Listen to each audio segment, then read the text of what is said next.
Hello friends, આજે આપણે વાત કરીએ છીએ બાર સાયન્સ ચેપ્ટર નંબર 4 વિશે. તો આજના વિડીયો લેક્ચરની અંદર તમને લોકોને સ્વાધ્યાયના બે દાખલા શીખવાડવાના છે. સ્ટાર્ટ કરીએ તો સૌથી પહેલો દાખલો, બે સમકેન્દ્રીય વર્તુળાકાર ખૂંચડાઓ x અને y ની ત્રિજ્યા 16 સેન્ટીમીટર અને 10 સેન્ટીમીટર છે. ચલો વિદ્યાર્થી મિત્રો, આમાં આકૃતિ દોરીએ. આ એક x વલય છે, આ એક y વલય છે. x વલયની ત્રિજ્યા હું ધારો કે r1 ધારું, y વલયની ત્રિજ્યા ધારો કે r2 ધારું. તો r1 આપણને 16 સેન્ટીમીટર આપ્યું છે, સેન્ટીમીટરને મીટરમાં ફેરવીએ તો 0.16 મીટર. r2 આપણને 10 સેન્ટીમીટર આપ્યું છે, એને મીટરમાં ફેરવીએ તો 0.1 મીટર. ચલો નેક્સ્ટ, જે ઉત્તરથી દક્ષિણ દિશામાં એક જ શિરોલંબ સમતલમાં છે, મતલબ બંનેનું સમતલ એક જ લૂપમાં છે, સમકેન્દ્રીય એટલે આ રીતે જોડાયેલા છે. હવે નેક્સ્ટ, ગૂંચળા x માં આટાની સંખ્યા 20 અને તેમાંથી વહેતો વિદ્યુત પ્રવાહ 16 એમ્પિયર. ચલ, પહેલાના આટાની સંખ્યા n1 20, વિદ્યુત પ્રવાહ i1 16 એમ્પિયર છે. ગૂંચળા y માં 25 આટાઓ અને 18 એમ્પિયર પ્રવાહ પસાર થાય. n2 બરાબર 25, i2 બરાબર 18 એમ્પિયર. પશ્ચિમ તરફ ઉભેલો અવલોકન કાળની દ્રષ્ટિએ x દિશામાં પ્રવાહ વિષમ ઘડી દિશામાં વહે છે. ચલો, x માં વિષમ ઘડી મતલબ આ દિશામાં પ્રવાહ વહે છે i1, અને y માં સમઘડી દિશામાં પ્રવાહ વહે છે. સમઘડી દિશા એટલે આ પ્રવાહ કયો કહેવાય? i2 છે. આ ગૂંચળાઓ વડે તેમના કેન્દ્રો પર ઉદ્ભવતું પરિણામી ચુંબકીય ક્ષેત્રનું મૂલ્ય અને દિશા શોધો. ચલો, કેન્દ્ર આપ્યું તો આપણને ખબર છે કેન્દ્ર પર સૂત્ર શું લખતા? મોટી મુન્ની અપોન 2r. આ સમીકરણ વાપરવાનું છે. તો બે ગૂંચળાના કેન્દ્ર પર ચુંબકીય ક્ષેત્ર કેટલું હશે? ચલો, કેન્દ્ર પર ચુંબકીય ક્ષેત્ર બે. જો બે ગૂંચળા છે મતલબ કા બંનેનો સરવાળો થાય કા બંનેની બાદબાકી થાય. ખબર તને કઈ રીતે પડે સરવાળો થાય બાદબાકી? તો જો અહીંથી જમણા હાથનો નિયમ વાપર. i1 બહારની બાજુ, i2 અંદરની બાજુ. મતલબ જે બહારની બાજુ વધારે છે, આટાની સંખ્યા વધારે, વિદ્યુત પ્રવાહ છે, આટાની સંખ્યા, વિદ્યુત પ્રવાહ આપેલો છે, તો તારે જ પરિણામી ચુંબકીય ક્ષેત્ર સરવાળો નહીં થાય, બાદબાકી થશે. કેમ બાદબાકી? વિરુદ્ધ દિશા છે એટલે. જો એક જ દિશા હોત તો સરવાળો થાત અને વિરુદ્ધ દિશા હોય તો બાદબાકી. જમણો હાથ ચેક કરી લેવાનો. જો બંને એક જ તરફ વહેતું હોય તો b1 પ્લસ b2 થાય. બંને વિરુદ્ધ દિશામાં વહે માટે b1 માઇનસ b2 થાય.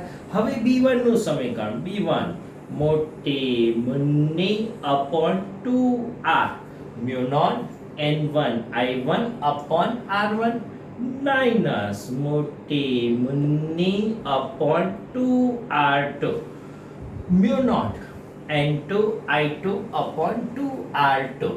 કિંમતો વિદ્યાર્થી મિત્રો બધી આપેલી છે, મૂકી દો એટલે જવાબ આવી જશે સીધો. ચલો, મ્યુ 0 4 પાઈ ગુણ્યા 10 ની માઈનસ 7. n1 આટાની સંખ્યા આપેલી છે 20, i1 વિદ્યુત પ્રવાહ આપ્યો છે 16 અપોન 2, r1 ની કિંમત આપેલી છે 16 સેન્ટીમીટર અથવા 16 ગુણ્યા 10 ની માઈનસ 2 માઈનસ મ્યુ નોટ 4 પાઈ ગુણ્યા 10 ની માઈનસ 7, n2 25, i2 18 અપોન લંબાઈ 10 ગુણ્યા 10 ની માઈનસ 2 મીટર આપી દીધો. ચલો, આટલાનું વિસ્તરણ કરો બાદબાકી એટલે આ 9 પાઈ ગુણ્યા 10 ની માઈનસ 4 આવશે. આ 4 પાઈ ગુણ્યા 10 ની માઈનસ 4 આવશે. 9 માંથી 4 ગયા મતલબ 5 પાઈ ગુણ્યા 10 ની માઈનસ 4. પાઈની કિંમત 3.14 મતલબ 3.14 ગુણ્યા 5 કરશો એટલે આપણને 1.6 ગુણ્યા 1.57 એટલે લગભગ 1.6 ગુણ્યા 10 ની માઈનસ 3 ટેસ્લા જેટલો ચુંબકીય ક્ષેત્ર મળે છે. અર્થાત વિદ્યાર્થી મિત્રો, ચુંબકીય ક્ષેત્રનું મૂલ્ય 2 લૂપ હતી ને બંને તફાવત સ્વરૂપે હતી તો આટલું મળે છે. હવે આજના વિડિયો લેક્ચરની અંદર જે વાત કરવા માંગીએ છે, આ ચેપ્ટરનો મોસ્ટ આઈએમપી દાખલો, આ ચેપ્ટરનો એક જ બોગસ્યો દાખલો છે અને એ બોગસ્યો દાખલો સ્વાધ્યાયનો 16મો દાખલો છે. આ દાખલો એટલા માટે બોગસ્યો છે કે આ ચેપ્ટરના બધા દાખલામાં તું ખાલી સૂત્રમાં કિંમત મૂકીશ ને જવાબ આવી જશે. આ એક જ દાખલો ઓફ બીટ છે, બધાનો બાપ કહી શકાય એ. એટલે તમારે આ દાખલો હોમવર્કમાં 3 વખત ગણવાનો અને ઓછામાં ઓછું 2 થી 3 વખત વિડીયોમાં જોશો તો જ તને આ દાખલો આવડે એવો મોસ્ટ આઈએમપી દાખલો કહી શકાય. ચલો સ્ટાર્ટ કરીએ. આર ત્રિજ્યા n આટાવાળા એક વર્તુળાકાર ગુચડામાંથી I વિદ્યુત પ્રવાહ પસાર થાય છે અને તેની અક્ષના કેન્દ્રથી x અંતરે ચુંબકીય ક્ષેત્રનું મૂલ્ય આપ્યું. ચલો વિદ્યાર્થી મિત્રો, ચુંબકીય ક્ષેત્રનું મૂલ્ય કયું આપ્યું છે? તો આપણે જે ભણ્યા હતા એ જ છે. રિંગ માટેનું સૂત્ર મોટી મુન્ની r² / 2 x² + r² / 3/2. એ જ સમીકરણ આપણું આપેલું છે. ચલો હવે પહેલો ક્વેશ્ચન, દર્શાવો કે ગુચડાના કેન્દ્ર પાસે આ સમીકરણ જાણીતા સમીકરણ જેટલું છે. જો વિદ્યાર્થી મિત્રો, આમાં એક માર્ક તો તને કન્ફર્મ આવી જ જશે. સૌથી ઈઝી આ છે. કેન્દ્ર પર, કેન્દ્ર મતલબ x = 0 આગળ કેન્દ્ર પર ચુંબકીય ક્ષેત્ર કેટલું થાય? ખાલી x ની કિંમત 0 મૂકી દે. મોટી મુન્ની r² / 2, x ની જગ્યાએ 0, r² / 3/2 કેન્સલ. મોટી મુન્ની r² / 2 r³ ઉડાડ દઈએ એટલે આપણને સમીકરણ મોટી મુન્ની / 2r સમીકરણ મળી ગયું. મતલબ પહેલો એક માર્ક સૌથી ઈઝી હતો એ પૂરો. ખાલી તારે કિંમત મૂક એટલે જવાબ આવી જાય. હવે બીજો મેઇન છે. બે સમાંતર એક જ અક્ષ પર સમાન ત્રિજ્યાવાળા બે ગુચડા વિચારો. મતલબ અહીંયા હવે બે ગુચડા, જેને આપણે હેલ્મહોલ્ટ્ઝ ગુચડા કહેતા હતા ને, એ હવે વાત કરું છું. તેમના દરેક આંટાની સંખ્યા n છે તથા એક સમાન દિશામાં પ્રવાહ વહે છે. જો સમાન દિશામાં પ્રવાહ મતલબ સરવાળો થશે, પરિણામી ચુંબકીય ક્ષેત્ર શું થશે? B1 + B2. આમાં વિરુદ્ધ દિશા હતી એટલે બાદબાકી થાય. હવે આમાં સમાન દિશા એટલે B1 + B2 કરવાનું. નેક્સ્ટ, તેમની વચ્ચેનું અંતર પણ r છે. ચલ હવે અહીંથી હું આકૃતિ દોરું છું. આ એક ગુચડો, આટલી ત્રિજ્યા આપણને આપી દીધી છે આ બીજું ગુચડું, આની પણ ત્રિજ્યા આપણને કીધી છે r, અને આ બંને વચ્ચેનું અંતર પણ r જ છે. આટલું અંતર આપી દીધું. હવે ક્વેશ્ચન આગળ. બે ગુચડાની મધ્યમાં, ચલો બે ગુચડાની મધ્ય મતલબ આ બેની મધ્યમાં આ બિંદુ કહેવાય O. આટલું અંતર કેટલું થશે? r/2. અને આટલું અંતર શું કહેવાય? r/2. નેક્સ્ટ, તેમની અક્ષ પર આવેલા બિંદુની આસપાસ, મતલબ એ બિંદુ આગળ નથી શોધવાનું, એની આસપાસ r ની સરખામણીમાં નાના અંતર સુધી, આની સરખામણીમાં નાનું અંતર, મતલબ ધારો કે હું આ બિંદુ લઉં, આટલું અંતર d ધારો. આનાથી આ સાઈડે લેવાય ને આ સાઈડે લેવાય, ગમે તે સાઈડ લેવાય, બંને સરખું જ થાય. તો ક્વેશ્ચન આગળ, નિયમિત ચુંબકીય ક્ષેત્ર આટલો જવાબ લાવવાનો છે. ચલો આ લાવવું હોય તો મારે આ બિંદુ પાસે આટલું અંતર હું x1 કહું, આ સાઈડનું અંતર હું x2 કહું. તો x1 અંતર કેટલું મળશે? પાયથાગોરસ આનો પાયથો તો શું લખાય અંડર રૂટ, પણ હું ડાયરેક્ટ x1 સ્ક્વેર કરી દઉં તો અથવા x1 લખો રૂટ r સ્ક્વેર પ્લસ આ વત્તા r by 2 પ્લસ d નો સ્ક્વેર, મતલબ x1 બરાબર r square plus r by 2 plus d નો સ્ક્વેર રેઝ ટુ 1/2 કહેવાય. હવે આપણે ખૂબ જ મોટી લૂપ માટે સમીકરણ x1 ક્યુબ આવે છે. ક્યુબ આવે મતલબ r square plus r by 2 plus d square cube, બંને બાજુ ક્યુબ કરો તો 3/2 ઘાત થાય. ચલો સેમ આ અંતર x2 છે તો બોલ આ જ અંતર x2 બરાબર શું મળશે? આનું આ જ સમીકરણ r સ્ક્વેર પ્લસ આટલું અંતર r by 2 માઇનસ d, મતલબ r by 2 માઇનસ d નો square, r square plus r by 2 minus d નો સ્ક્વેર રેઝ ટુ કેટલી પાવર લખાય 1/2. તો ક્યુબ કરું તો શું લખાશે r square plus r by 2 minus d નો સ્ક્વેર રેઝ ટુ 3/2 પાવર. બંનેના અંતર મળી ગયા. હવે વિદ્યાર્થી મિત્રો આપણે શોધવા શું માંગીએ ખબર છે? પરિણામી ચુંબકીય ક્ષેત્ર. તો પરિણામી ચુંબકીય ક્ષેત્ર કેટલું? હું જો આ નીચે લખું એટલે શું તને પરફેક્ટ ખબર પડી જાય સીધો અહીંયા. પરિણામી ચુંબકીય ક્ષેત્ર કેટલું? B બરાબર એક જ દિશામાં, એક જ દિશામાં મતલબ આપણે શું લખતા હતા B1 પ્લસ B2, વિરુદ્ધ દિશા હતો B1 માઇનસ B2. ચલો B1 રિંગ અને x is greater than a માટે વાત કરી, મતલબ મોટી મુન્ની r square upon x cube 2x cube, પહેલા માટે x1 ક્યુબ પ્લસ બીજા માટે વાત કરીએ તો મોટી મુન્ની r square upon 2x2 cube. ચલો વિદ્યાર્થી મિત્રો આમાંથી કોમન કાઢ નાખો, મોટી મુન્ની અપોન 2r સ્ક્વેર કોમન, તો વધ્યું 1 upon x1 cube plus 1 upon x2 cube. જો વિદ્યાર્થી મિત્રો તને મેં અધવચ્ચેથી દાખલો શેના માટે ગણાવ્યો ખબર તને? હવે તને અંદાજો આવી જાય તારે શું શોધવા માંગે છે. 1 upon x1 cube plus 1 upon x2 cube ની તું મૂલ્ય શોધી કાઢ એટલે તારો દાખલો પૂરો. ચલો એ શોધવા માટે 1 upon x1 ક્યુબ કરવું પડે.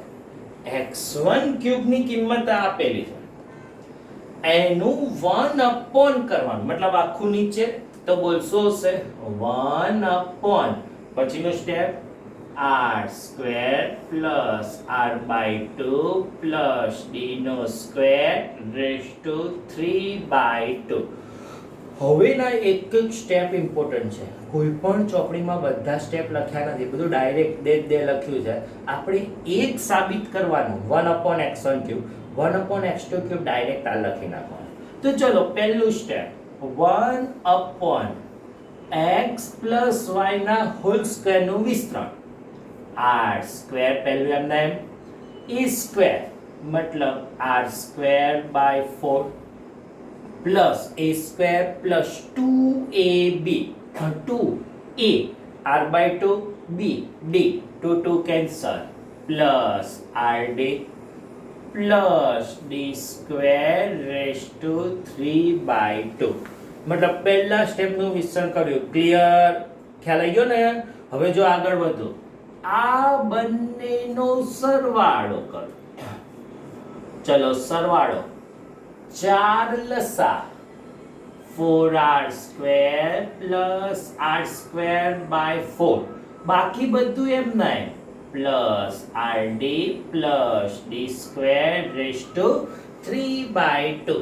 4r square plus r square 5r square મતલબ 1 upon x1 cube 1 upon 5r square plus rd જો વિદ્યાર્થી મિત્રો અહીંયા ડી તને કીધું છે ખૂબ જ નાના અંતર માટે, ખૂબ જ નાના અંતર હોવાથી ડી સ્ક્વેર ને અવગણી શકાય, ખૂબ જ નાનું મૂલ્ય મળે, મતલબ એની કિંમત લગભગ 0 મળે તો અવગણી શકાય, મતલબ 5r² / 4 પ્લસ rd⁵ હવેનું પછીનું સ્ટેપ સૌથી ઇમ્પોર્ટન્ટ હો, આ સ્ટેપ આ દાખલાનું હૃદય કહી શકું હું કે સમીકરણમાં 5r²/4 કોમન કાઢના. શું કોમન કરવાનું કીધું? આખું પદ 5r²/4 કોમન નીકળે તો 12 ઘાત કેટલી છે? 3/2. મતલબ જો અહીંયા 5/4r²3/2 કોમન કાઢો, મતલબ એના વડે તારે ભાગવું પડે. ભાગવું પડે મતલબ 5r²/4 તો ભાગવું એટલે ઊંધું શું આવે? 4/5r² plus same rd 4/5r²3/2 થાય. ખ્યાલ આવ્યો? ફરીથી બોલું છું, 5r²/4 કોમન. કોમન મતલબ એના ઊંધા વડે ગુણો અથવા એના વડે ભાગો. એ કોમન કાઢો, 12 3/2 ઘાત છે તો 3/2 ઘાત કરી દો. હવે આ મૂલ્યને 5 ની 3/2 કહેવાય, 4 ની 3/2 કહેવાય, છેદનો છેદ અંશમાં જાય, મતલબ જો કિંમત લખો છો તો કિંમત કઈ?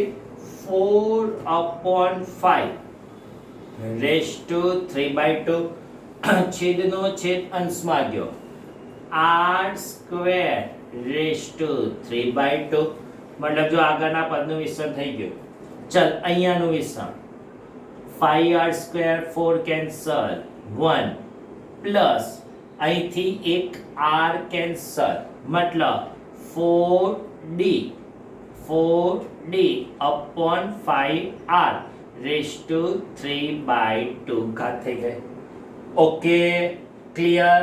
હવે પછીનું સ્ટેપ જો 1/x² હોય તો ઉપર લઈ જાઓ તો x ની કેટલી ઘાત થાય વિદ્યાર્થી મિત્રો? -2. તો આખો કૌંસ ઉપર લઈ જાઓ, ઘાત શું મળશે? માઈનસ. જો હવે પછીનું સ્ટેપ 4/5r3/2 એમના એમ, સ્ક્વેર સ્ક્વેર કેન્સલ, મતલબ છેદમાં r³ 1 પ્લસ 4d/5r⁻³ ઘાત થઈ ગઈ. ઘાત ક્યાં ગઈ? ઉપર. છેલ્લું અને ફાઇનલ સ્ટેપ, 1/x1³ જ્યારે ઘાત ઉપર લઈ જઈએ ત્યારે આપણે દ્વિપદી પ્રમેય વાપરીએ છીએ. તો દ્વિપદી પ્રમેય શું હતો? પહેલું આ પદ 4/5 3/2 r એમના એમ. દ્વિપદી પ્રમેય, પહેલું પદ એમના એમ, બીજું પદ એમના એમ, જે ઘાત હોય બીજા પદના સગુણક જોડે આવે વિથ સાઇન, એટલે વિથ સંજ્ઞા, મતલબ -3/2 આગળ આવી જાય. આ હતો તારો દ્વિપદી પ્રમેય અને અપોન r³ તો છે જ. ખ્યાલ આવી ગયો? કમ્પ્લીટ. હવે પછીનું ફરીથી સ્ટેપ જો અહીંયા જો તે ભૂલથી r2³ લખ્યો તો શું થાત? બોલ. r² ડાયરેક્ટ લખવાનું છે, r/2 - d², મતલબ અહીંયા -d આવે, અહીંયા માઈનસ આવે, અહીંયા માઈનસ આવે, અહીંયા માઈનસ આવે, આ માઈનસ, તો આ પ્લસ થઈ જાય. તો આ જ રીતે ડાયરેક્ટ આ જ રીતે 1/x2³ શું આવશે? 4/5 ઘાત અપોન r³ એમના એમ 1 plus 3/2 into 4d upon 5r મળશે. ડાયરેક્ટ તારે લખી નાખવાનું છે. તો આ બંનેની કિંમત અહીંયા મૂકો. બોલો તો હવે પછીનો સ્ટેપ મોટી મુન્ની r² અપોન 2. ચલો બંનેમાંથી કોમન. પહેલો 4/5 રેઝ ટુ 3/2 ઘાત કોમન અપોન r³ એ પણ 12 વધ્યું પદ 1 minus 3 2 6d 5 2 10r plus 1 plus 6d upon 10r 6d upon 10r 6d upon 10r cancel 1 plus 1 2 2 2 cancel mu naught r² cancel મુન્ની upon વધ્યું r લખો એક સ્ટેપ લખી દેવાનો તો 2r 4/5 નો 3/2 ઘાત અને અહીંયા જવાબ વધ્યો 2 2 કેન્સલ. છેલ્લું સ્ટેપ મોટી મુન્ની upon r 4 no cube 64 5 no cube 4 no cube ચોકુ ચોકુ 16 Chowk 64 5 no cube 125 rays to 1/2. હવે વિદ્યાર્થી મિત્રો મેં તને 3/2 ઘાત કરતા શીખવાડ્યું. પહેલા ઘન કર, હવે આનો ગુણોત્તર લઈ લે અને ગુણોત્તર લઈને વર્ગમૂળ શોધ તો તારો જવાબ 0.72 mu naught ni upon r જેટલું ચુંબકીય ક્ષેત્ર મળે છે. અને આ હતો તારો મોસ્ટ આઈએમપી દાખલો. જો વિદ્યાર્થી મિત્રો અહીંથી અહીંયા સુધીના આપણે જેટલા સ્ટેપ લખ્યા છે ને આપણી ચોપડીમાં આટલા બધા સ્ટેપ લખ્યા જ નથી. તારે એક્ઝામમાં લખવાની જરૂર નથી. 2-3 સ્ટેપ લખી તો ડાયરેક્ટ સીધું આ સ્ટેપ પર પહોંચી જા તો પણ માર્ક આપે જ. હા, ઇમ્પોર્ટન્ટ અમુક સ્ટેપ દર્શાવવા પડે પણ આ એક સારો દાખલો આ ચેપ્ટરનો કહી શકાય એ દાખલો પૂરો. તો આજના વિડિયો લેક્ચરની અંદર આપણે અહીંયા સુધી રાખીએ છીએ. Thank you very much.